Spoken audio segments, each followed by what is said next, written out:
Hello and welcome to another episode of Webinar Wednesday. Now, when most people think of Kickstarter or crowdfunding, I think what really comes to mind is that you've got to have a very unique product, a patented product, and maybe a very techie kind of product to be able to raise capital on Kickstarter or to generate any sort of interest. And I used to think the same, but then we met Vance Lee and he changed our perception of Kickstarter and crowdfunding altogether. And today he's our guest and he's going to go through his entire, he's got an entire presentation about how you can put your products on Kickstarter. But what I really learned from Vance when we were talking to him earlier was that you don't really need a very innovative and patented product, but you need a good story. And hey, there are plenty of stories in India.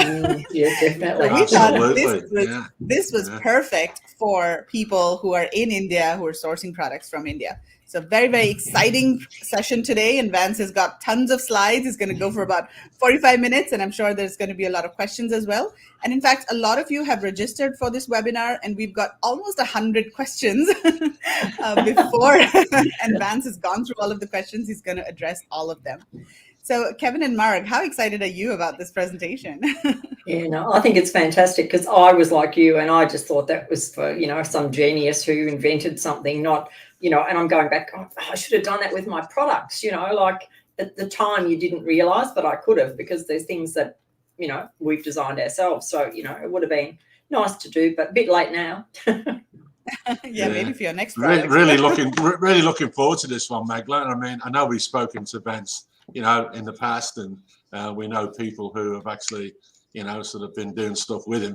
But, it's amazing, sort of talking to him. It's sort of next level, and it's something, I always thought it was a secret. Like Mark said, you had to have a patented product and you had to be mastermind to sort of work out through all that.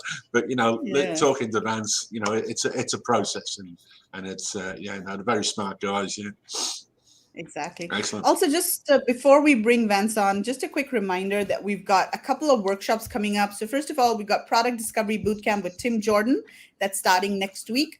So if you're new to selling on Amazon or if you're stuck finding your next product, this is a great workshop to, get the creative juices flowing a little bit. Tim shares a lot of ideas on how you can find interesting new products that are high demand on Amazon. He does a lot of keyword research and, a lot of the Tim stuff that he does. If you've watched Project X, you'd know that. So check out the bootcamp at theasianseller.com/bootcamp. Hey guys, it's actually Tim, Megla, and guests. Yes. And guests, yes, exactly. Yeah, we've got guests this time get in too. there. So we got Norm Farrar, we've got Paul Barron, Emma Tamir, Anthony Co-Francisco, so lots of e-commerce brains. Yeah. And then the other workshop that we're really excited about, and this is filling up fast, so this is Shopify. And this starts also later this month. Check out the dates and the timings. But this is a 4-week workshop where we're going to be covering everything that you need to know to sell on Shopify. And it's going to be conducted by Nicole Whitlock, who is a Shopify expert. All right. So check out this workshop as well at theasianseller.com/Shopify workshop.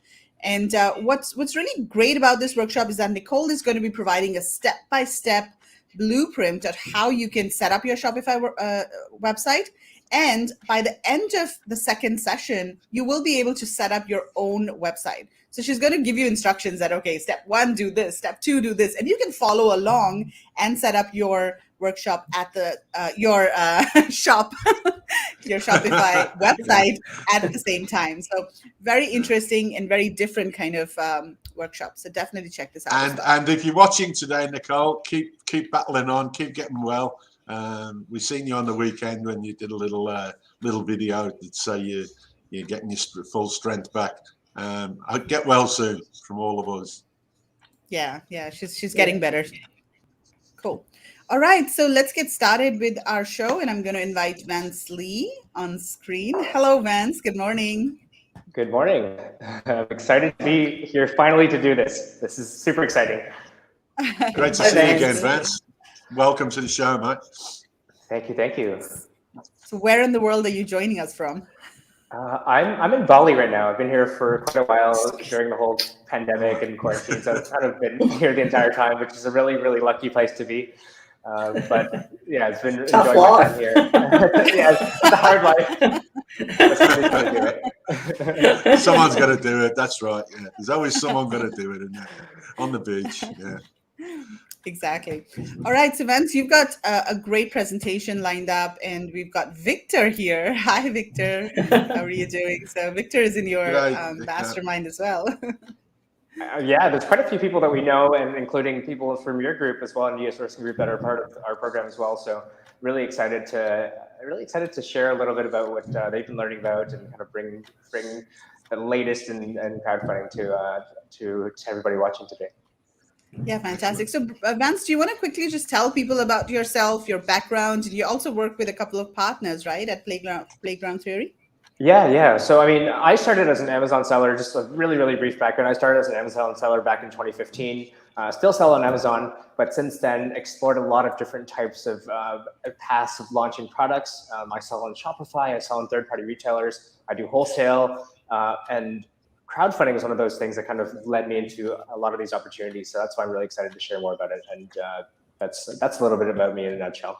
And Playground Theory is the group that we started to be able to help people with launches specifically. So we actually started not really as an agency or anything like that. We just launched our own products, and we became pretty successful launching our own products and crowdfunding. And we had a lot of people asking us for, how did you do that? And that's how we ended up starting Playground Theory, to help. Mostly it was one-on-one clients and more as consulting. And then eventually we kind of expanded that to be able to create the program that we're working on today, that a lot of our mutual friends are part of at the moment. What's behind the name? Playground Theory. Good question, Yeah. actually. Not a lot of people ask that. Playground Theory is really about the concept of, when we were younger, we played on the playground and we had a lot of fun. So the world was like this place for us to explore, and it wasn't so serious. And I think that with everything there should be a level of like fun and excitement around it, and that includes the businesses that we work on and the things that we build. So Playground Theory is around that concept. Yeah. And that sums up Bali too, Vance, doesn't it? That's right. Yeah, that's right. Vandana is saying hi as well. Hi, Vandana. How are you doing? Okay, so Vance, let's get started. I'm going to share screen now, and we can see your slides. So over to you. Amazing.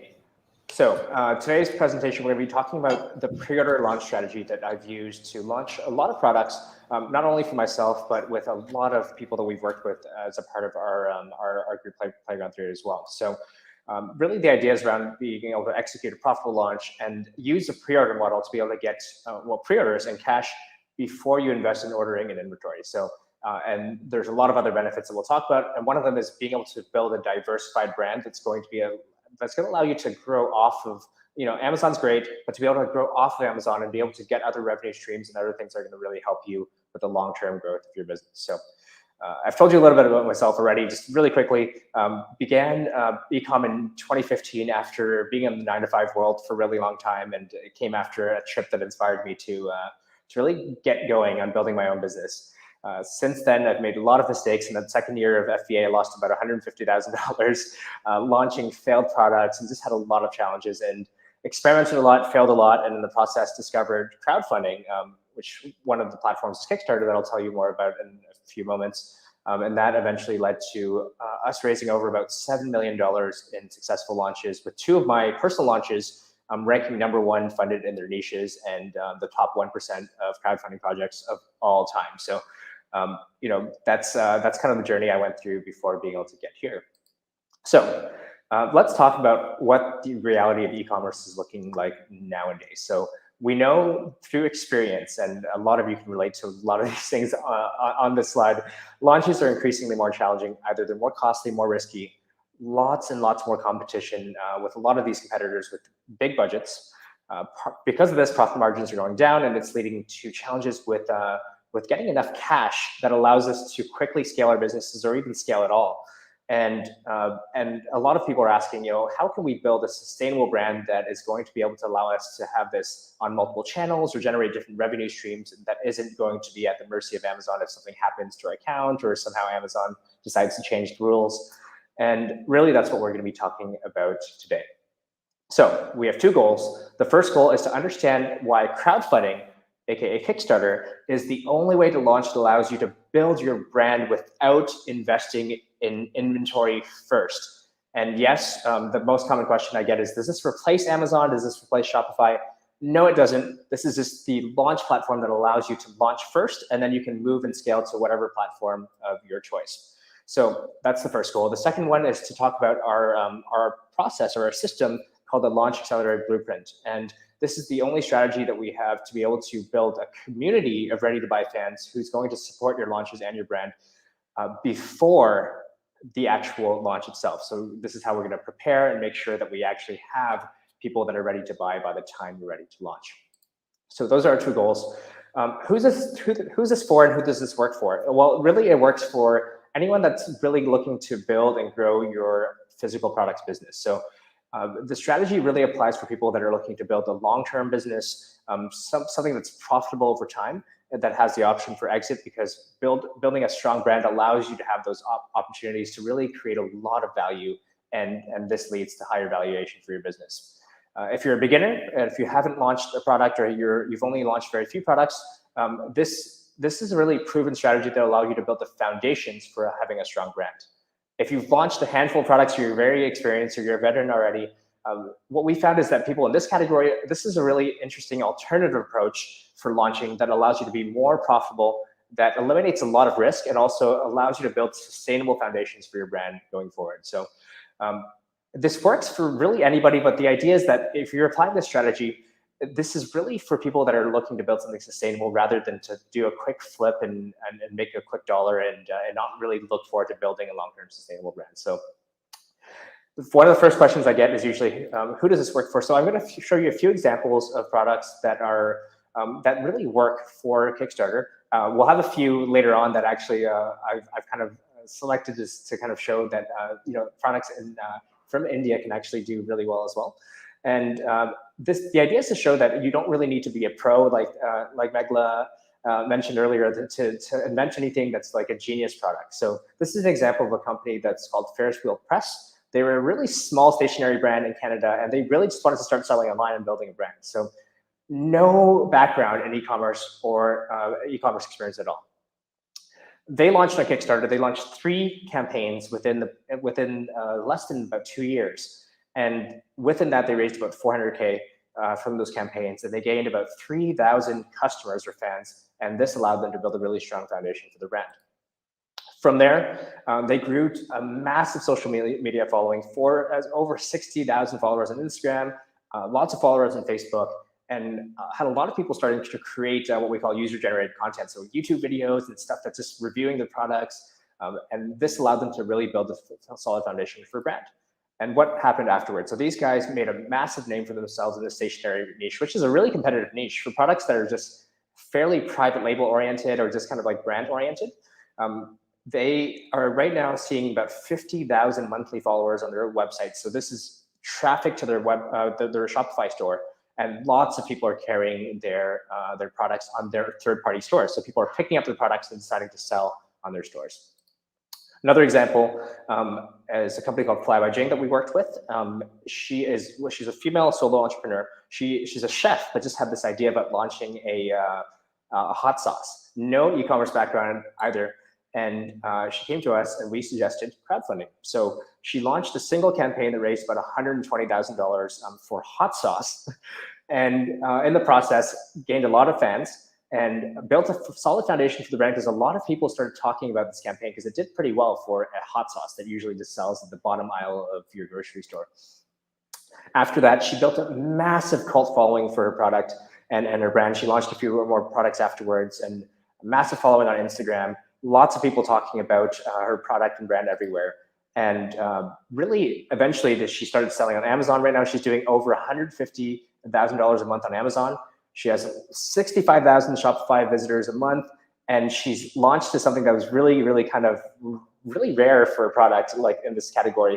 She's launched on Costco. She's selling in Target, and also got into the really difficult one to get into, which is Whole Foods. And This is really interesting because she leveraged, all she did was leverage crowdfunding as an opportunity to get access to these other ways of being able to grow and scale her brand and product.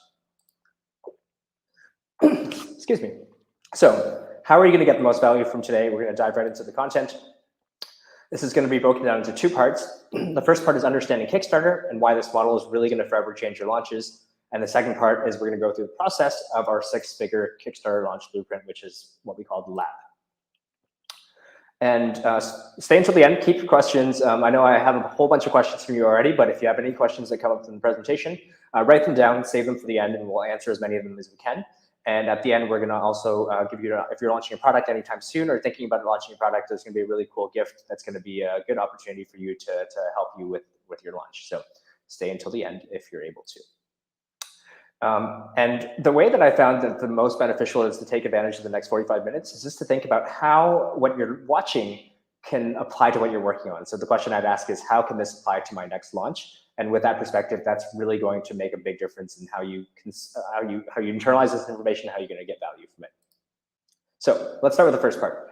Why you want to pay attention to Kickstarter. This is going to be really, really important to understand. So Kickstarter is a crowdfunding platform, and crowdfunding is a model that exists in e-commerce for many years that essentially allows customers to what we call back, in other words, pre-order product with the expectation of getting it later on when it's finally manufactured. So this is usually the first part of your e-commerce strategy, and it's a way that allows you to raise funding for your initial production order and start building an audience.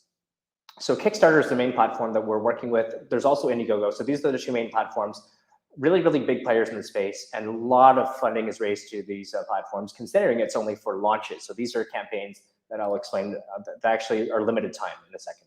So what's special about these users on crowdfunding websites? Well, these are considered some of the wealthiest ecom shoppers that exist, because how crowdfunding started was it was for what Megla mentioned earlier, which was about unique, innovative products that were kind of like maybe a new piece of technology or something like that. So that's how it began, but it evolved into being more universal. But the people that started off supporting these platforms were people that had a lot of money. So they would spend $100, a couple $100, and sometimes even over $1,000 on a product that does not exist, that they might not even get. So they're supporting entrepreneurs launching their products that are essentially, they're taking a risk, and hopefully eventually this product comes to life and they're going to get the product. So these people have disposable income. They're not there comparing $1 or $2 differences between the products. They're just there because they want to access some cool products that have unique stories, and support them and helping them launch. And that's why these are some of the most unique e-commerce shoppers that are out there. They're also really passionate about being early adopters because they have money. They're really looking to be the first to participate in something, support a brand. And these people become really passionate about talking about these things because they really kind of like being some of the first early adopters. So these people are really, really engaged in these communities, and on average, what we call super backers, they kind of look for projects to back actively, and they brought back about 6 to 7 projects in their lifetime. So that's really, really cool to know. So why is this model really favorable for sellers? Well, you already understand the traditional Amazon launch model. So you place an order with your manufacturer, essentially pay for it, get the inventory in stock to begin selling. You invest in your launch strategy, giveaways, etc. And then you hope to make sales and then rank and then eventually become profitable on Amazon. Well, how does Kickstarter work? And this is going to be really, really interesting to understand, because this is where we start flipping the model upside down. So with Kickstarter, you launch a limited time campaign, so maximum 60 days. So this does not stay on the platform for a long time. Maximum 60 days is how long you can run this launch campaign. Customers, or what we call backers, they'll place their pre-orders. And if your project is successful and you get funded, so let's say your goal is $10,000 and you meet that goal, you will get paid from Kickstarter in 15 days. So obviously many campaigns exceed those goals. And then from that point, you can place your manufacturing order now that you have the cash, and then you fulfill the orders to your backers. And then after that, you can go ahead and launch on whatever platform you wanted to launch to begin with. But at this point, you're going to really have created an S. And this is an interesting product. It's a bath towel. So it's a towel that raised over 300,000. And this was a really cool product. They just had a really good way of telling the story behind the towel. And this became like a really successful product that was a really cool case study that we really liked. And they only ran, I think, 45 days. So as you can see, this is a very, very different model, and I'll explain why this is going to be interesting to you. But one of the biggest things to note about this model is what you need to launch. So with Kickstarter, all you need to launch is a working prototype. So in the example of the towel, you just need a towel. You don't need to have produced 3,000 towels. You don't need to have produced 10,000 towels. You just need a towel to be able to film and create all the assets that you would usually need to be able to launch on any other platform anyway. So the campaign page is equivalent to your product listing page on Amazon, which is where you'll need to have the photos, the video, the copy, and all that stuff that you need to prepare, whether you launch on Shopify or Amazon. But that's really what you need to launch, is your prototype and preparing the campaign page. And so a lot of Amazon sellers are creating videos nowadays. Some people are saying, hey, video is not really what you need to launch, but I would say it's really important now with the way that the landscape is evolving to have photos and high quality videos. So I'd argue that anything that we're going to use for Kickstarter is something that you would create for any other platform anyway. So what you don't need is what we talked about earlier. You do not need inventory in stock. You just need that prototype. So why is this a better launch strategy? Well, we've talked to a lot of people that have worked with us to launch campaigns and surveyed a lot of people. There's a lot of reasons, but these are the top 5 reasons why people are really, really excited to be able to take advantage of Kickstarter as a launch strategy. And we'll jump through each of those with some examples right now. So the first thing is that it flips the model upside down exactly in the way that I just described. And what this does is it eliminates risk. With a traditional Amazon launch model, what we're doing is we're investing a significant amount upfront before we begin selling. So whether it's an inventory or your launch process, you're putting a lot of money in. And we obviously want to be successful, but there's a chance that our product launch is not successful, and I've experienced a lot of those. So what is Kickstarter, and why is that going to be helpful? Well, Kickstarter allows you to launch and sell with a prototype only, which we talked about. And what that does is it flips it around because it allows you to eliminate the risk by getting the pre-orders and the cash before you have to spend even a single dollar in the inventory. Of course, you have to obviously develop the product to create the prototype, but that's really all you need to be able to get started. And this is really revolutionary when it comes to approaching e-commerce in a really different way. Next, number 2, related to that is the idea of being profitable and cash flow positive already when you launch. So with the traditional Amazon launch model, launches are costly and pretty much never profitable because we consider launch costs as a sunk cost. And our goal is to eventually, when the product is successful ranking, to recover those costs. And one thing to note is that even if if you've launched products, you'll know this, even if your product does begin to rank, it can take months or even 12 to 16 months, depending on your category, to become profitable. And so this model becomes very, very cash flow. It's very poor cash flow model. With our approach to launching on Kickstarter, successful Kickstarter projects are profitable immediately. And because you're collecting the pre-orders and cash, like we already mentioned, you're going to be cash flow positive right away. And then that's what you use to put into ordering your inventory. And then you can order extra inventory and invest in more to be able to start selling on these other platforms. So those 2 benefits are related because they're related to profitability and cash and risk. And as you'll see here, the beginning is the same, where we invest in developing the product and a prototype, but later on, we don't know how long it'll take to be successful with the traditional launch model. And that's one of the biggest benefits that draw people to crowdfunding. So what else? So the second thing we all hear about is the importance of building a list and how this contributes to a sustainable brand. So it's really difficult to grow a sustainable brand on Amazon alone for a few reasons. And that reason is your buyers are not your customers, but they're Amazon's customers. And what this means is that you don't really get a chance to connect with them directly. And you don't really, we have to find all these roundabout ways of insert cards and warranties and types of things to hopefully get people to join our list. And what this does is it makes launches really difficult, launching future products really difficult, and growing a brand. And it really limits the potential of our ability to grow and scale the brand. With our launch approach, your backers and your customers are your fans immediately. And right away after they become your backer on Kickstarter, you can contact them immediately. They're already a part of your community. They know who you're about, they feel invested, and they want to support you as you grow. So this is a really good example of our first product launch called the Arctic, where we raised about $950,000, including upsells on crowdfunding. And when we launched our second product, the coffee glasses called Evency, about 5%. So it's not a huge amount of our customers decided to support us again, but it was it's a sizable amount. 5% of our customers from our first campaign decided to support our second campaign. And that resulted in about $40,000 of sales just from these customers coming back to support our future campaign. So imagine just having customers that support you, that are ready to be able to buy again once you say, hey, I'm launching a new product. And that's what's really possible in building a list and building people that are going to be supporting your brand. And that's how we build sustainable brands, is having a customer list of people that really care about what you do. The fourth is being able to establish product and brand credibility. So with a traditional launch, if you're successful with launching on Amazon, it doesn't really produce any other recognition or results off Amazon. You just have reviews on your Amazon page. That's awesome, but that doesn't allow you to be able to explore other avenues or other channels. With a successful Kickstarter launch, successful launches really begin to pick up PR buzz and build public social proof. So one of the things is if you see the Kickstarter campaign page or the Indiegogo campaign page, that page stays there forever. So if you're able to raise $50,000, $100,000, that always remains there publicly. So when people search your product name or your brand name, they'll always see that that's going to be usually at the top 3 search results on Google. So that's really awesome, because you'll always have credibility when people are trying to research you. And that becomes a really, really awesome asset, because that allows you to have access to a lot of other opportunities from just having that credibility that's public.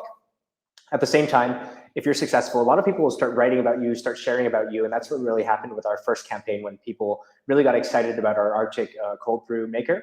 And we got featured on dozens of different publications, and people started talking about it. And it got on coffee blogs and all these really, really interesting type of publications that we never would have access to. And all of this was for free. We didn't pay for this at all. People just got excited because they saw a cool product that they were interested in. So that's a really, really valuable way to start getting exposure and start building your brand credibility off and outside of Amazon. And the final one that's really cool, which is it allows you to create new opportunities for diversification and scaling. So if you have a successful Amazon launch, you're able to generate sales on Amazon. Wonderful. Well, what happens if we're able to have a successful Kickstarter launch? Well, when you have a successful crowdfunding and Kickstarter launch, we're going to begin to set the foundations for new opportunities to be able to grow our brand in different ways. So with our products, we are able to obviously launch on our own Shopify e-commerce website. A lot of other third-party websites decided that they wanted to pick it up, so we started being able to sell and drop ship through those other third-party websites that have their own audiences. Some of them will buy inventory as well. We are able to get into wholesale and retail distribution, which is a really, really interesting one that we never thought was an option when we first got into e-commerce. We wanted to sell on Amazon, so it was all about just being online. But what ended up happening after one of our recent campaigns is that a lot of people found out about our products through the campaign itself. So we got reached out to from coffee distributors in lots of different countries. And they wanted to start carrying our product and selling to the coffee shops and selling to different cafes or even gift shops in their countries. So we ended up being able to start selling to these distributors, a couple hundred or a couple thousand units at a time. And they would be the distributors for our products in those countries. So right now we're about at 13 different countries that are carrying our products and selling them to distributors within their, retailers, selling to retailers inside their countries. So, and as you saw earlier in one of our examples with the hot sauce, you might even be able to use this as a way to get investment or get funding from outside sources if that's something you're interested in. So that is really, really cool. So I want to get a show of, from a show of typing in, just which one of these are most interesting to you so far? Just type in 1, 2, 3, or 5. And I want to get an idea of, based on these benefits that we talked about, what's most exciting for you, and we'll, based on that, we might be able to answer some questions around that later. Okay, so let's just wait a couple of seconds because there's a bit of a delay. So guys, type in 1, 2, 3, 4, or 5 based on which you think is good, which you think is all. Ashley is saying all. There we go. Cool. So we'll accumulate those, and I'll take a look at those a little bit later. But okay. I'm going to move on. So why is this a better launch strategy? We've covered a lot of these already, but there's a lot of other benefits to crowdfunding and Kickstarter. For example, being able to put a campaign up that has the potential of going viral and getting a lot of exposure. Being able to validate a product idea. If you have a really cool idea that you want to launch, but you don't know if it's a fit for Amazon, you don't know if people are going to buy it, you can validate the product idea with zero investment. I mean, with zero investment in inventory. So you're not putting a lot of risk. So there's a lot of things later that we can kind of address in maybe some of the questions, but know that there's a lot of other benefits that we haven't captured in crowdfunding that are also makes it really appealing when you think about the mechanism of how crowdfunding works without having to order inventory. So that creates a lot of different benefits that you might be interested in as well. So let's talk about how we're going to execute this launch. And so this is what we, the strategy that we use called the Launch Accelerator Blueprint. So as I said, I started on Amazon. My first product, luckily, I really got lucky. It was successful. And so I said the next year I would launch 12 products. I had this aggressive goal of launching 12 products. Little did I know that I didn't really have the right foundations to be successful. Most of those products, 10 of those products failed. And what I tried a lot was just giveaways, influencer campaigns, lots of PPC, lots and lots of PPC.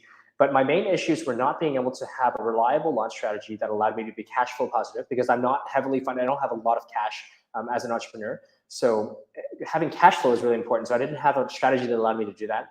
But also the second was that I wasn't building a brand. So I launched my first product in the kitchen category. I launched a second product in the kitchen category. And because I launched that product, nobody cared. Nobody knew that my second product was related to my first product that was successful. It made no difference that that I was launching another product in the same category. So that was a challenge because I wasn't building a brand of people that cared about what I was doing. So those were my biggest challenges. And that led me to a lot of failures in the next 12 months, $150,000 lost. But along the way, I discovered Kickstarter, and this is really what allowed me to explore a model that really could create that cash and build the foundations for the brand. So that is what led to developing the six-figure Launch Accelerator Blueprint. So there's 6 main steps that we're going to go through quickly. As much as possible, I want to cover this during the time that we have, and give you an idea of what goes into launching a successful campaign. So first one is determine your USP.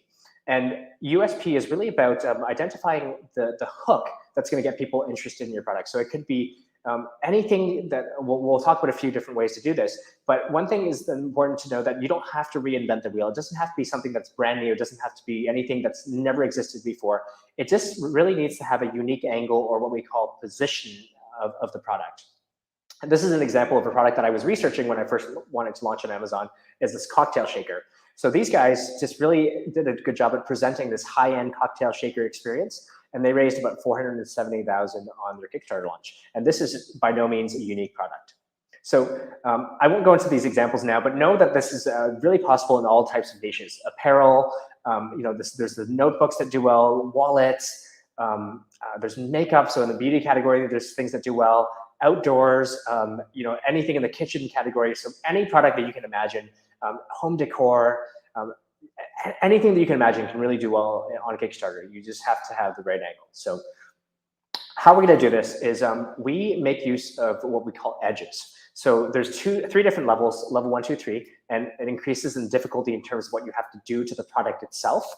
Edge 1 is product positioning. Edge 2 and 3 are about putting a little bit of an upgrade that I'll talk about in a second. Edge 4 is making an advanced functional upgrade, and that's probably more of a if you're doing your first product, you probably are not too much going to be diving into Edge 4.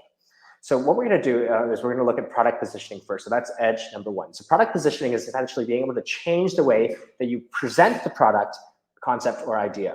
Or you might be able to emphasize or focus on a benefit in a new or a way that it wasn't emphasized before.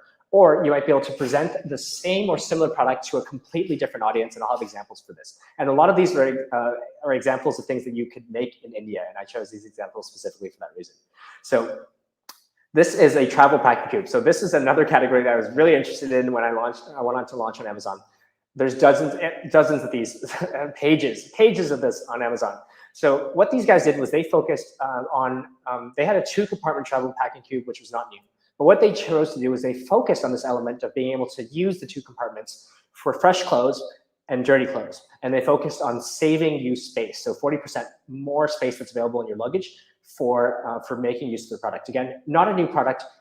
Presenting the product in a different way was what these guys did. And they raised over $280,000 on their launch. Here's another example. Blackout curtains. These things have existed for who knows how many years. But they decided, this is a recent campaign also, they decided that they were going to focus on being able to have a portable blackout curtain. So being able to carry that, they added suction cups to it, but really this was about portable. They positioned blackout curtains, which has existed for years, and made this as a way for people that needed to move it around to be able to do that. So these guys raised almost $300,000 with this launch. This is a really powerful way of positioning a product to a new audience. So these no-shoe socks have existed for a long time, mostly in the athletic category or people that are interested in outdoors. These guys just took pretty much the exact same product and they positioned it towards women, and they called it after socks. So it targeted women after a night out. They don't want to be wearing their heels the next morning. So this was just presented to these people, these women, as an alternative to wearing your heels. So they raised 93,000 euros. So that's over 150, almost $200,000. This is one of my favorite examples of positioning. I talk to my students about this all the time. This is essentially like a decorative piece. It's a wooden decorative piece, and they called it the Zen egg. So this is something that if you put this on your kitchen counter or your living room, it would just be a piece of wood. But what they did was they positioned this as a meditation item. So essentially, create time for yourself, make time to meditate, and use this as a reminder to meditate. And these guys raised over $100,000 on this launch. So product positioning, a very, very powerful way to tell the story of your product and make it stand out in a way that's unique. So what is the next level up? This is going to be edge 2 and 3. So this is actually doing something to the product. So what we're going to do is we're going to look at materials. So either changing or upgrading the materials, or changing the way something looks. So not changing the way something works or what it does, but changing the way that the appearance or the way that it looks aesthetically. So that's edge 2, is changing the material or changing the design aesthetically. And edge 3 is being able to have a small functional upgrade. So either you're adding a feature or you're enhancing the function in some type of way. And one thing I want to note is that often these edges are not just done by themselves. You want to combine this with what we learned about with product positioning to be able to tell the story about why this is going to be really interesting. So it's possible to join these edges together and allow us to be even more successful in the way we present the product. And the best example of this that I love is this example of chopsticks. So chopsticks are thousands of years old. Who doesn't know that chopsticks exist? Who doesn't pay more than like $1 or $2 for chopsticks? But these guys changed chopsticks and they made it titanium. And from that, they raised $270,000. I don't know if you know what this means by aerospace grade titanium, but they've done a really good job at positioning this product to be something that's really unique. And they position it as eco-friendly as well, because I guess wood is not as eco-friendly as having titanium that lasts for a long time. So they combined a material change with product positioning, which allowed them to raise almost $300,000 on launching a 3,000-year-old product. This next product is a product that one of our recent clients did. It's a portable travel towel. So it's a towel that folds up into this little kind of this little pouch that you see there. So what they did was they changed the material. They turned, usually these towels are made out of microfiber. They turned it into bamboo, and they focused on this kind of renewable material. They have this positioning around being able to be eco-friendly, and they created a new pouch. So they changed the way that it looks, and they put it into a different packaging. And these guys, in their most recent campaign, raised just over $200,000. So that's a really cool one that I think is a really great example of a simple product that can be presented in a way that's really powerful, that gets people excited. And their brand does a lot of cool stuff. And now their brand is actually building a lot of barriers to be able to restrict, to stop garbage from flowing into the ocean. So they actually turned this brand from Kickstarter to a brand that's actually doing a lot of good in the world. So, and they're focused on being able to create sustainable and eco-friendly products. This is another example of products that can be made, a product that can potentially be made in India based on fabrics, as well as more travel packing cubes. I love this category, as you can tell. What they did was they took the simple packing cube, they made the materials better. This is kind of this higher quality, like a gray material that they used that was kind of more durable. They changed the way it looks a lot more sleek. And the small function upgrade they did here was essentially just bundled a bunch of these together and called it the 7-piece smart packing cube set. And these guys raised about $280,000. So great example of combining a bunch of these together and some strong positioning to be able to really have a compelling product that people are interested in. One more example. This is a folio case, so it carries inside of the journal. They added this leather on the outside, and they called it the visionary portfolio. So they position this for people that are business owners or people that are up to big things in the world, and they kind of made this like cool secret weapon, like secret weapon in your arsenal type of positioning. But really, what they did was they just changed the material of this folio case, and they made it look a little bit better. So that's how these guys were able to be successful, and they raised about $70,000 in the campaign. And finally, Edge 4, which is advanced functional upgrade, is really to do something new and change the way the product is used. So this doesn't have to be technology. It doesn't have to be some crazy new Apple Watch or anything like that. But these guys created a cutlery set that you can kind of unwind. So you can break it into 3 pieces, and you can just put it into your pocket. So these guys did really well with that. And they combined functional upgrade with the way that they position this as the world's smallest cutlery set, and a few other things that allowed them to focus on the materials as well in their campaign. And that raised over 1 million euros. And another one, this is one of my favorite because I'm a plant nerd. These guys they created a planter that allowed the plants to grow on the outside. This is obviously a crazy product. They did over $6 million, but this is a unique product. They were able to find a way to have the plant, essentially you're planting, and it allows the seeds to grow externally outside of the planter. And that was really cool. So if you guys have any cool ideas in the future, this is a great way to validate your product, to understand if people actually want this, to be able to launch the product. So I focused a lot on this step 1, which is determine your USP, because it's important. A lot of people ask questions about what products can do well, how to position products, and that's one of the most important parts. And that's why I want to focus a chunk of this time on positioning. So next is about creating your campaign. So this is what we talked about before, which is creating your brand assets. Creating your brand assets, this is everything that you need to be able to launch, whether or not you're launching on Amazon or Shopify. These are the assets that include photo. Obviously, you want really, really high quality photos. You want compelling copy, and you want to invest in your campaign video, because this is one of the most important assets. So the quality is super important for this, because people are going to be using this to kind of determine whether or not they trust your brand and your brand has credibility.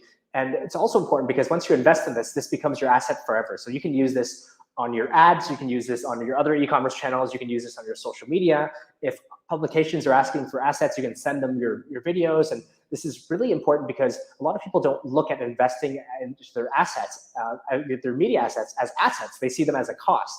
Well, once you invest in your media assets and you can use this forever to represent your brand in a positive way, then you can really see why we look at this as an investment. So the framing around this is we want to look at investing in our assets, investing in quality assets is going to be an investment for the future of your business and your brand and your product, of course. And with the campaign itself, we recommend generally keeping the funding goal less than $30,000. 10 to 30K is usually what people start with, depending on the type of product and their personal goals. And like I mentioned earlier at the beginning, campaigns last for a maximum of 60 days. So we found that campaigns are most effective in the 30 to 45 day time frame. So that's what you want to keep in mind when you're creating the foundations for the campaign. So the next is about building your list. So building your list, why is this so important? And we've talked about a little bit about this earlier when we talked about having your customers be your customers rather than Amazon's customers. But your audience is really going to be your asset. So when they're on your email list, you're able to directly get in touch with them for whatever reason, whether it's a promotion, whether you're launching a new product, whether you just want some feedback about when your next product launches. All these things really allow you to be successful with your product and brand long term. And this does something really cool, which is it allows you to increase your lifetime value. So anytime that you have a customer that you've paid money to acquire, if you're launching a future product, if they're interested in your first coffee product, there's a chance that they're interested in your second coffee product as well. So instead of only being able to sell a product to them for $50, well, maybe their lifetime value with you as you launch many, many products will be $300. So if you pay $10 to acquire a customer and you only make $50 off of them, then the lifetime value is only $50. But if you're able to sell to them again and again and again and again as you grow your brand, then if your lifetime value is $300, then you begin to really, really get a lot more out of each individual customer. And of course, they're able to bring value to your brand in different ways through referrals and that type of thing. But finally, one of the most important things when you're considering an exit, or just to be able to have a strong business in general, is to be able to have a list. So having a list increases the multiplier for your business by a lot more than just having an Amazon business, because you actually own these customers, and investors look at really what assets you own, and having a list is one of your biggest assets. So when we focused on building our list, we focused on two groups. One was what we call the IFCs, which is your ideal future customers, and the second is influencers. So your IFCs are people who will eventually purchase your product. So what we want to consider is there's different ways to do this. We like to focus on the free ways first, which is essentially we want to understand where they hang out. So we focus a lot on digital communities, so online communities like Reddit communities, Facebook groups. So with our coffee product, we looked heavily on people that were going to be in niche coffee categories that were going to be very, very passionate about our product when it launches. So this would include people that consider themselves home baristas or that type of thing, where they're very, very kind of passionate coffee nerds. So looking at online communities, or even considering things like live communities, where if you're in a certain area looking for meetups or people that have access to different audiences, like you're a meetup organizer and there's a couple thousand people on your meetup list, those are people that are going to be really, really right in the sweet spot for your target audience and your ideal future customer. So we want to start engaging with these types of people in advance. And what we like to do with these people is we like to get them involved in the product development process by getting feedback from them. And that's one of the most interesting approaches that's unique to our lab approach, which is involving the customers and getting feedback from them either about the product or getting them to give feedback about how to position the product in a way that's going to be appealing to people like them. Because oftentimes when we launch a product, we just think from our own perspective, what's appealing to us, but we didn't really talk to customers about this first. So our approach is really about approaching these people and soliciting their feedback and getting them involved in this process to build the product itself and position the product so they're really much more likely to support it once it comes to launch. So online communities, live communities, and if you want to invest in paid, generally we recommend that as a second choice, but you can obviously expedite and scale that through setting up landing pages and targeting people on Instagram and Facebook ads is what we'll choose to focus on. And targeting becomes pretty easy when we're looking for people that are niche focused and also interested in crowdfunding. The second category is people that we would look for is what we call influencers. So influencers are more than people that wear nice clothes on Instagram. But we have 5 categories of influencers that we focus on. And this includes industry experts, community admins, and content creators, and really a few different categories of people that can add value to our projects in different ways. So within our project, our Evency glasses, which was essentially glasses that allow your coffee to smell better by the way it was structured, like almost like a wine glass. We needed credibility for this. So we actually involved a lot of people in the coffee industry that had a good reputation to be able to try out these products and to give us feedback on the products before we launched. And when we finally launched, this credibility helped us so much because a lot of people in the coffee niche are skeptical and they want to make sure something works. So in this specific example, we reached out to a lot of people that had credibility and we involved them in being able to support us in building credibility and driving traffic to our launch once we finally launch. So those are the 2 main categories that we focus on. So what happens once you're ready to launch? Well, it's important for us to be able to launch very strongly. Our goal is to be able to get as many people on our list to buy within the first 48 hours. And in fact, most of our campaigns that we work with are fully funded within the first 12 hours.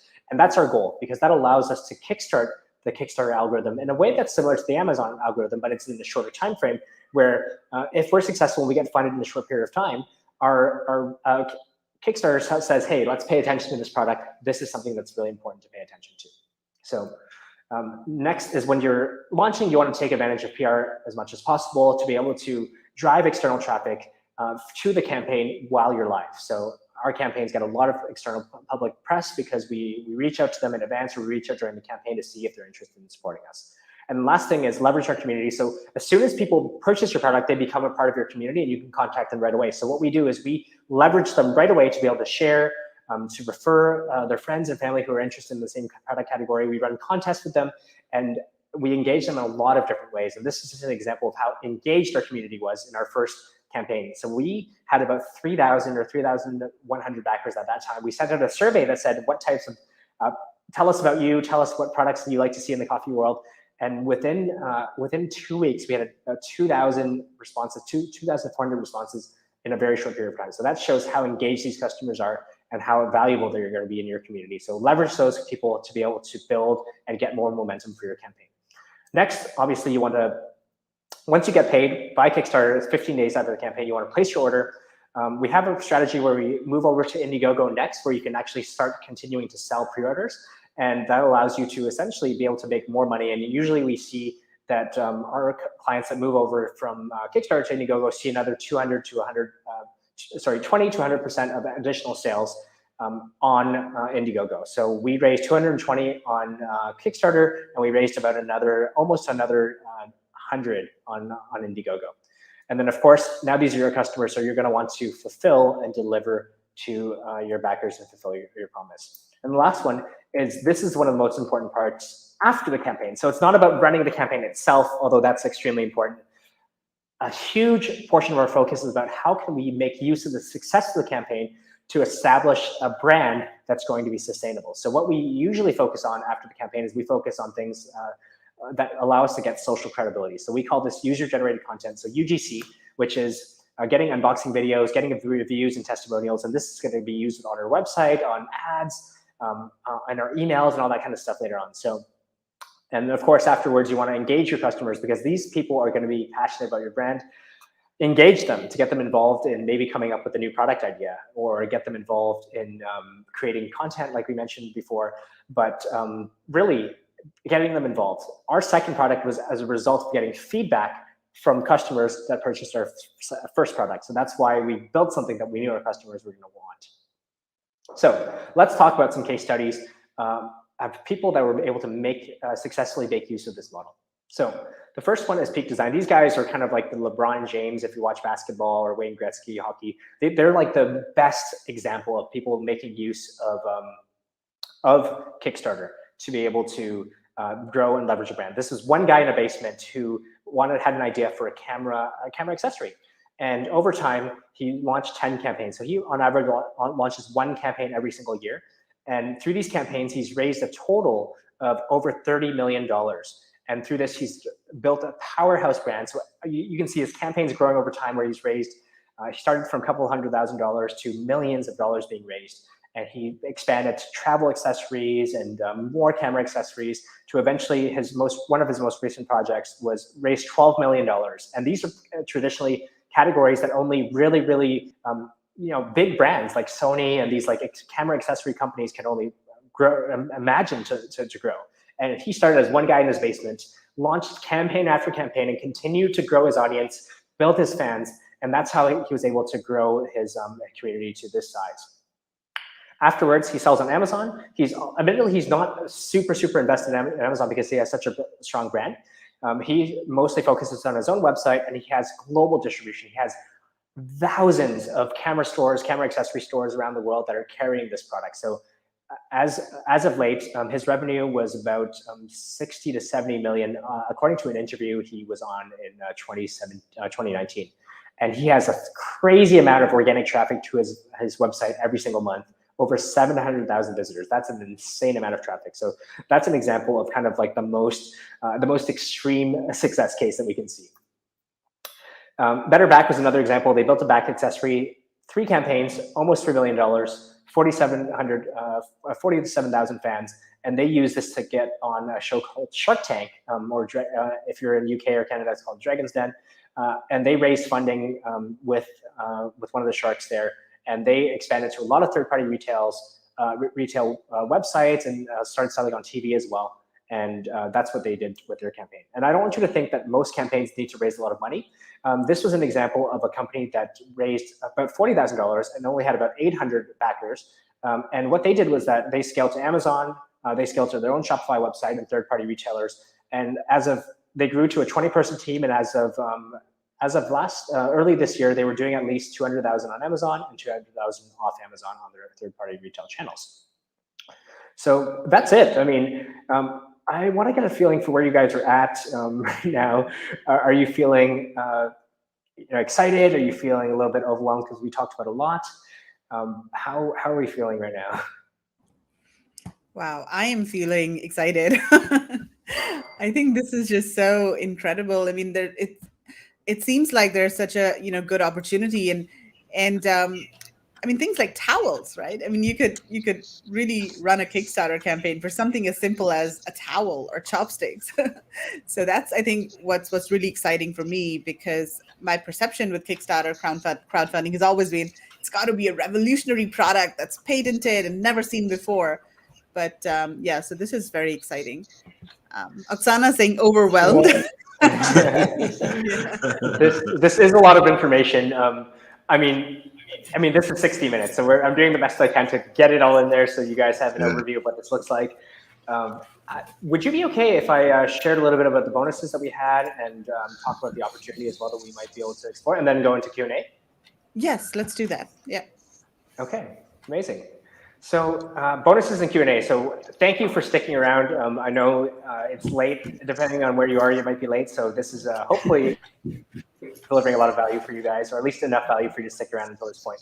So let's talk about some of the bonuses that we have for you today for everyone that's watching. And we'll jump into Q&A right after that. And please hold on to your questions because we'll definitely get to them.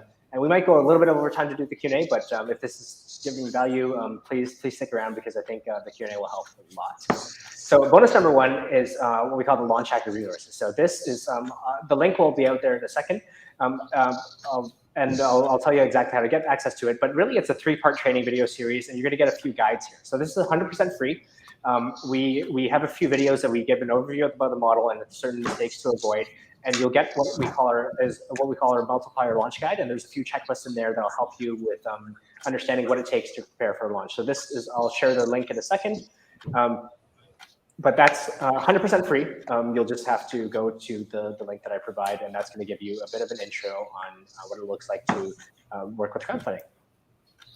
So the second bonus is an opportunity to join our case study group of the Launch Accelerator Blueprint. So I'll talk a little bit more about that, and also an opportunity to get a free strategy session from me. They're limited, so I won't want to, there might be too many people jumping on this. So I'll explain how that works in a second. So what is the Launch Accelerator Blueprint Masterclass? So the Launch Accelerator Blueprint Masterclass is this program that we've created based on the systems that we've worked with our consulting and agency clients on that have produced pretty much 100% success rate on launches. So with this program, you're going to learn the exact strategies I've used to sell over $7 million in pre-orders, including 1.3 million are my own products. And that's what allowed me to break those niche records. Here, you'll pretty much use this to learn everything you need to do to plan, develop, and launch your next product using crowdfunding before scaling to Amazon or Shopify. And to qualify to be a part of this, you must meet these requirements. So you must be ready or committed to launching a product in the next 8 months. If you're thinking a year out or you're just kind of dabbling right now, this might not be for you. Just get the free resources, and that's going to give you kind of like a little bit of background before you're ready to kind of go forward. It needs to be a B2C physical product. So it cannot be a B2B product. It cannot be a software or an app product, and it can't be a book.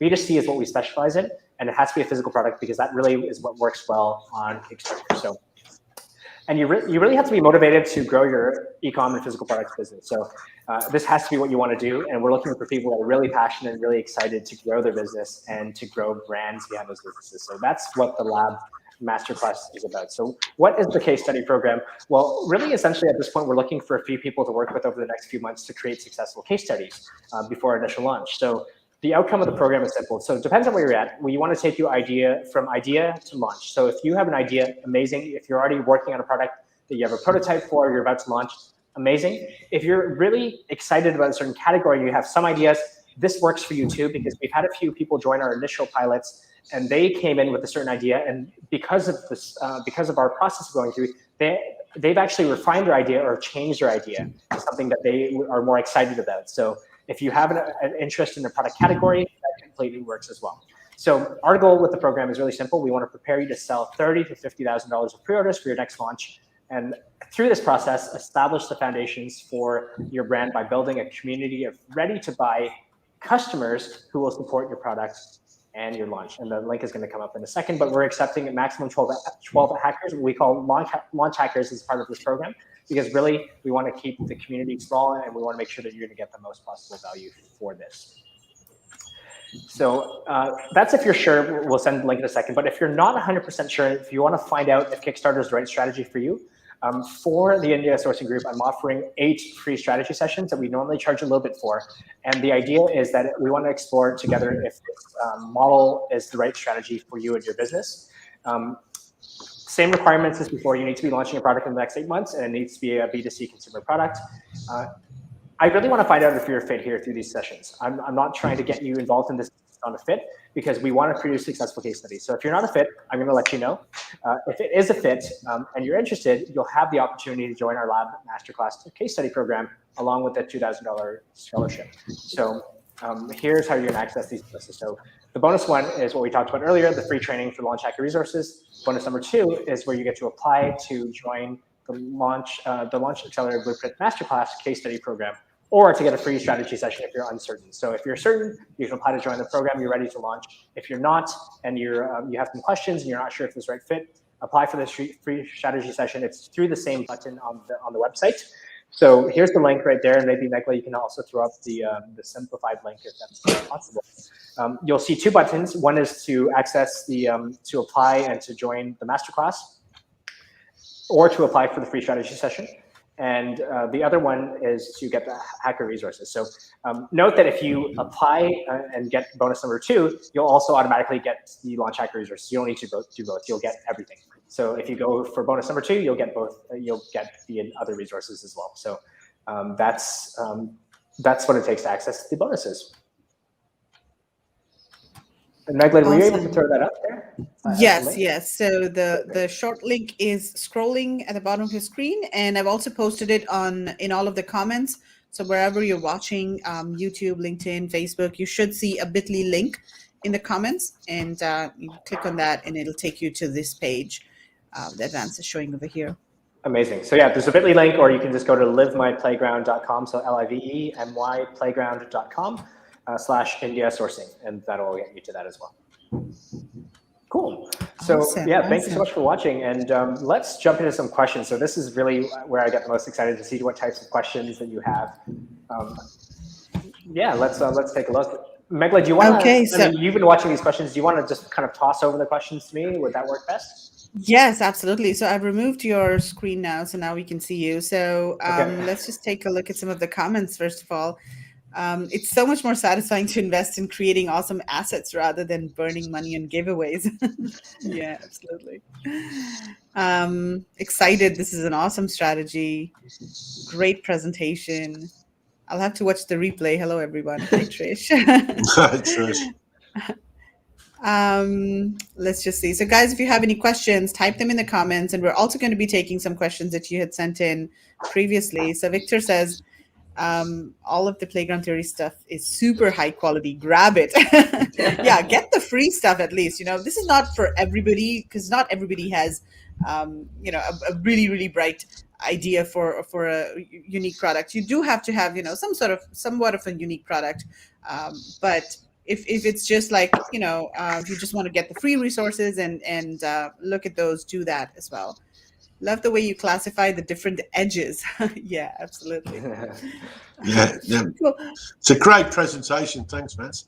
Megla, some of the Absolutely. products that we see week on, week out with the sort of Indian suppliers that we get the pleasure of interviewing. Did that sort of go through your head at all when we're sort of seeing some of the things that Vance was showing in his presentation? Yeah, absolutely. I was thinking of, when he showed the eco-friendly, what was it? The packaging or something eco-friendly that was made out of plastic bottles, right? Yeah. What was it? Oh yeah, the travel towel. The travel towel, yes. So that's definitely something that you could source from India. And then I was also thinking about all of the plant-based materials that we've got. I think that would work perfect for a Kickstarter campaign. So you could create like a unique product made from, cork, or what other materials does Studio Beach have? So pineapple fibers, pineapple, cactus, and there's cactus all leather. sorts. Yeah. It could be like a nice bag or a backpack or computer bag, something like that. There's so many things you could do. Yeah. And then there's all the other new talking about products packaging. Who was we speaking to that was doing some? Won't mention the name, but they sort of do a leather sort of product, but they were doing some packaging that. Biodegradable plastic packaging. You put it into the earth and it just. biodegradable. That's the word. Thank you, cornstarch bags and stuff like that. Yeah, that's what we were talking about. That's right. Yeah. Yeah. Instead of like using a that would poly be bag, perfect, even on wouldn't it? Amazon, you just use a cornstarch bag. Yeah, and I mean that could go lots of ways. You could do lots of things with that. It doesn't have to just be a basic poly bag, does it? Yeah. Where do you go with that? Many places. Yeah, the Exactly. eco-friendly category is really, really popular in Kickstarter because Kickstarter wants to encourage socially conscious projects. So a lot of these are actually getting extra visibility through this thing they call projects we love. So Kickstarter actually picks projects that they like based on certain criteria.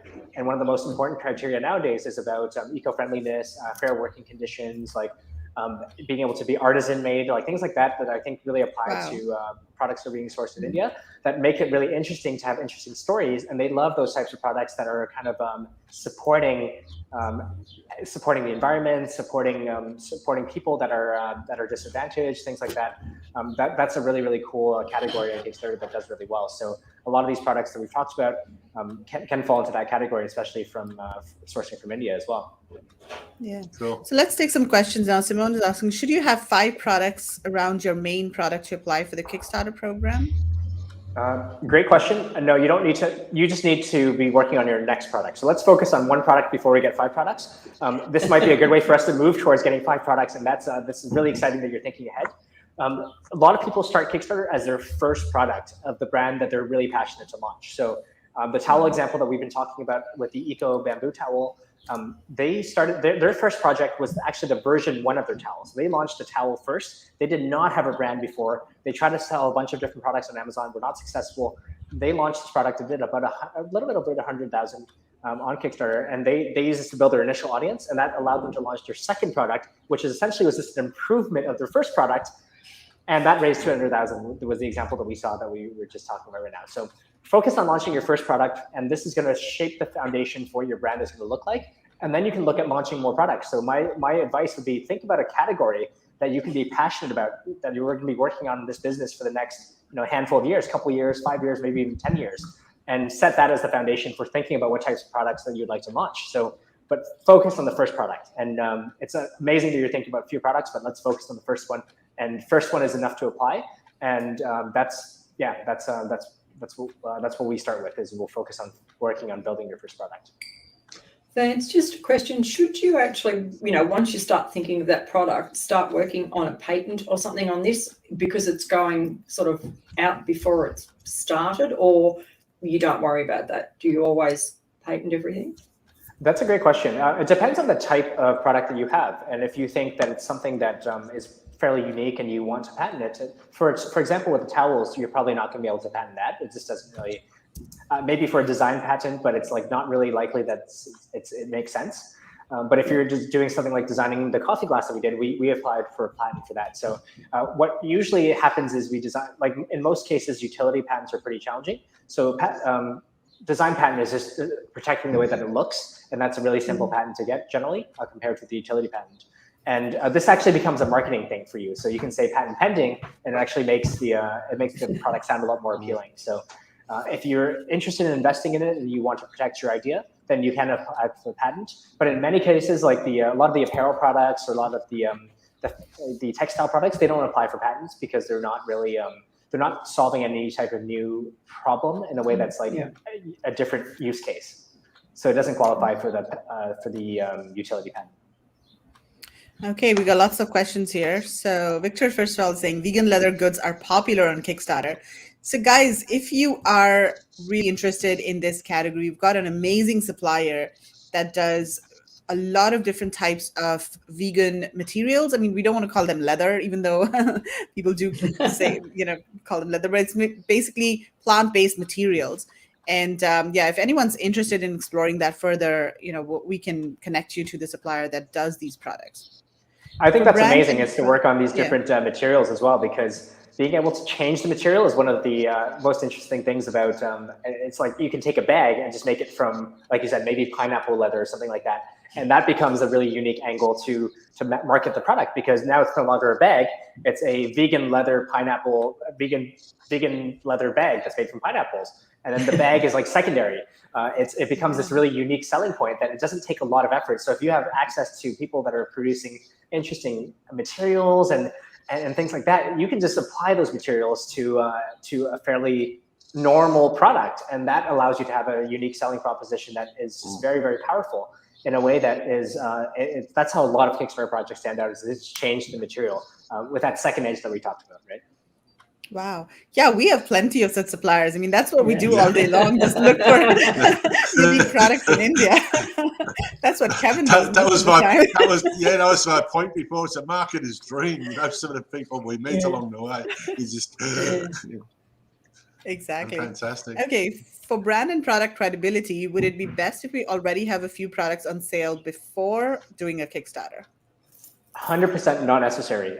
You're able to launch right away, and you're able to launch. People make the judgment for your brand based on your campaign page. So it's almost like they're landing on your product listing page on Amazon, and they look at this and they're like, okay, well, what about this is interesting to me? Do I like the story? Everything lives on your campaign page when you launch. So people are generally not researching outside of Kickstarter. They use that to determine credibility. So that's why we say invest in your campaign page, make that really compelling. And that's going to represent your product, but it's also going to represent your brand. And this stays on Kickstarter forever. It's going to show up on Google search results forever. So if you invest in this and you do really well, this is going to be where people go to find out about you. And when they research you, they're going to use this to determine if you're credible. So they usually use an external resource to determine if their Kickstarter launch is credible. But you might end up having people look up your Kickstarter campaign to see if your product is credible elsewhere, and which is really interesting. So yeah, don't need to have additional products. Don't need to be selling anywhere. This could be your first product, and that's more than enough. In fact, a lot of the examples that we used before were people launching their very, very first product. So they didn't have a brand before, they didn't have a product before, they just wanted to launch, and that's all you need. Yeah. Also, Kevin, some of the suppliers that we work with, they have stories in terms of the people that they're helping. So women in villages, for example, Sirohi, they're doing really good work with this community of women that are making different types of, stools and boxes and things like that from recycled plastic, and, they're being made by women. So I think those kinds of stories and those kinds of products would do well as well, right? Absolutely. I can see Vance's face light up when we talk about those things. Yeah, and those stories are awesome. People love this kind of stuff, and it's not even just that. It's people just love supporting those types of companies. I mean, you think about like a big box store like Walmart, and why doesn't Walmart have all the business in the market, right? There's people that love supporting small businesses, or people that are doing unique things, and people that have stories behind them, because that's why we go to the small business down the street that has, the person that we know that has an interesting story about how they source their products, or, this is really, really a way to connect with your audience. And that's how small brands, like people like us, can create products that are really appealing to people because they have a strong story behind it. And these stories are amongst the best. So we have a few people in our program right now that are working on products, and actually sourcing from India as well. He's creating these athletic shorts, and they want to support children, athletics, being able to give children access to sports. And they're sourcing from India and getting women that and it's like a really, really cool story around it. So these stories are amazing, and people love to get behind a brand that has substance. And it's not about getting the cheapest thing from Walmart, but it's about, hey, I'm buying this product, and it's supporting people that make this, and I understand what goes into it. Those are really awesome stories. I love stories like that. And they can allow for brands that are just new to be successful compared to, everything that sells in Walmart, for example. And there's a reason why, they're successful. Sorry, go ahead. Yeah, another thing around that, if like somebody developed something and then said, oh, look, I'm going to donate $1 or $2 of every sale back, can that be part of the Kickstarter project, like as another to grab people, or not? Yeah, you can say whatever you want. That is, I mean, you're willing to share whatever you want your brand is about, and that actually makes the brand more appealing. In a lot of cases, a lot of people in our program right now, they have decided that they want to add a social cause to their campaigns and their actual brands. So every product sold, they with the towel company, they remove I'm gonna mess this up. I think 5 pounds or like 5, I don't know the units of CO2 from the air. So they're actually carbon positive or carbon negative. Sorry, they remove carbon dioxide from the air. So they contribute to causes that will remove carbon dioxide from the air, and they make sure that each unit sold, and this is for the bamboo towels that we talked about, that they're actually doing a favor to the environment rather than creating more challenges for the environment. So things like that really get people to be interested in brands. Well, we've got some great suppliers that work with those PET bottles. I mean, I can even see a Kickstarter with the photo of the bottle tops in the corner saying this used to be this, you know, like there's so many things that we've come across. And when you see this, you can apply it to it. I love that. Somebody on the call right now should take advantage of this. Like if that's like a specific material and they're able to create textiles or fabrics from it, just look at what type of products you want to build from that. And that's a really good place to start, because changing the material, you really, there's so many good stories around materials right now. If you just look on Kickstarter, so many of the new products that are coming out are just new materials on existing products that exist. So it's very cool. I would take a look at that category for sure. Since the audiences for Kickstarter and Amazon may be different, should we launch on Amazon after Kickstarter launch is successful? That's up to you. Once you have a successful brand launch on Kickstarter, you have cash. You have extra cash to order inventory. So it's up to you where you want to launch. Some people choose to launch on Amazon. Some people launch on Shopify. Some people do all of those. Some people end up selling on third-party websites that are niche, that are kind of in line with their audiences.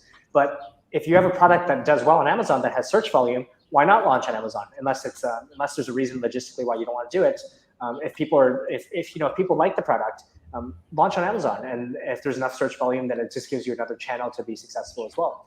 And you can obviously now you can get your existing customers, now that you've acquired them from Kickstarter, to ask them to leave a non-verified review on Amazon as well, because these people are now your customers, and say, hey, why don't you, if you liked our product, why don't you leave us a review? Now we're launching on Amazon. So it's going to be unverified because they're not directly purchasing on Amazon, but you're going to get a lot of people that are excited about your brand sharing real reviews. These are not people on review sites. These are people that are excited about your product. So what they're going to say is going to be very different. They might even leave videos and things like that. So take advantage of your community, because once you've built this community, they're yours. And this is your audience. What can you do when you have people that are passionate about your products and your brand?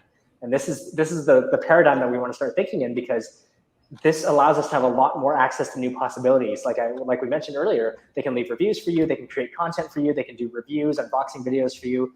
And they can even give you, like in our case, they can give you ideas for your next product launch.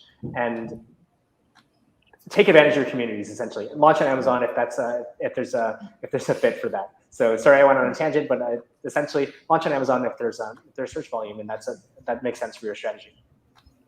Yeah, I really like how throughout your presentation you presented Amazon as one of the sales channels. So you've got retail, Shopify, your own website, Kickstarter, whatever, and Amazon. That's one sales channel. So you're not really building an Amazon business, you're building a brand, and then Amazon is a sales channel. I'm just going to move you up here because you're getting covered with the questions. Okay, what's the cost for the masterclass? Is this something that you want to talk about, or should people first get the free resources? Or let's apply and let's see if we're fit, and then we can talk about the program more in details, about the details about the structure, the cost, and all the requirements for the program. Yeah. So you need a prototype physical product and your story around it to apply. No, you don't need that to apply. To apply, you just need to be able to be launching a product in the next 8 months, and you need to be able to launching a B2C product. So that's what you need to apply, and then we'll, if you're ready to go, we can talk about what that looks like. If you want to just have a strategy session to talk about it, and you're one of those 8, we can do a free strategy session to determine if it's fit. But you do not need a product. You do not need a prototype at this point. A lot of people come in with just a concept, and they have an idea if they're really interested in, for example, athletic attire using different materials, and then that's enough for us to get moving. Right. And what if you need molds to create your product? Let's say it is something that requires a mold. How do you create a prototype? Do you have to get a mold first and everything, or not necessarily? Well, so it depends on your category. So, I mean, and it depends on your comfort level. So, I mean, with textiles and fabrics, it's a lot easier. The prototype is not very difficult to get. If you're building an electronic item and you need to have different molds and different parts and different chips and stuff like that, I mean, it needs to be working. So in that situation, you just need to have a working prototype. But in this, it's no different than launching on any other platform. You need to have something that works. So you're investing in making the prototype, and that's something that you're going to use to make sure the product works for you. In other situations, people have done 3D printing. So if you're just looking for a decorative piece or something that looks nice in the kitchen or stuff like that, you can potentially, if it's the right material, do some 3D printing to prototype it that way. And yeah, it just depends on the product category. So, but it's not very different than being able to prepare to actually launch any product anywhere. So it's whatever it takes you to get a working prototype is what we'll be going through the process of doing within launching our Kickstarter. Yeah. So the best case study of all that you showed, I think, was the wooden egg, which is like such a simple product. I mean, are you sure there's no like electronics inside it or something? It's not like a Bluetooth speaker or, like one of those things. Is it just like a wooden egg? They added this component where it kind of balances. And so it's almost like a kind of like a desk toy. Okay. Awesome. Yeah. But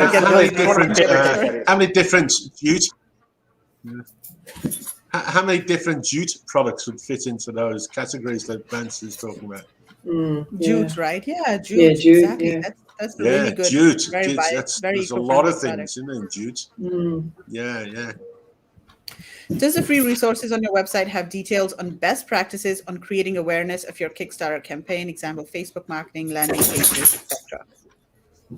Definitely check out the free resources. There's a checklist in there. There's a few videos that'll get you started, and yeah, just use the link that Megla has posted there.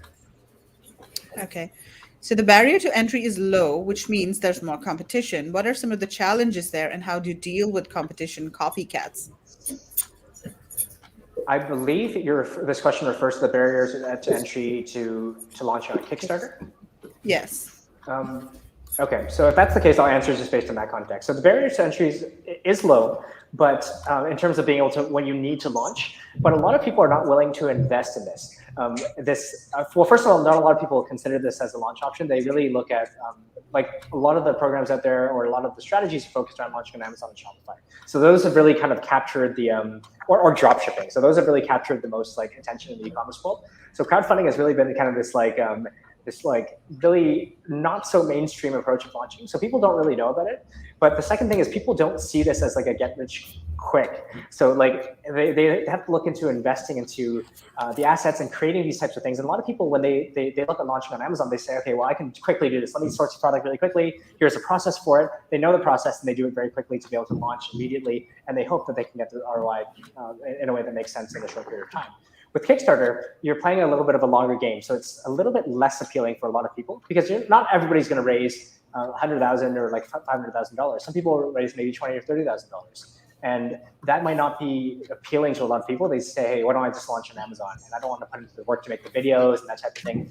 So a lot of people see this as actually more work, and they see the path to growing this brand as a little bit more work. So, and in reality, it might be a little bit more work because you're investing in building these assets and you're investing in building a community. That kind of stuff you don't really do on Amazon in the exact same way. You might run ads to a landing page, to like a ManyChat flow or something like that, but you're not really investing the effort into building like a connected community, and that can require a little bit more time. So the approach that we take generally would require a little bit more effort on the front end, but it's really gonna produce results in the long term. So in terms of barriers to entry, technically it's low, but a lot of people don't want to make those types of investments.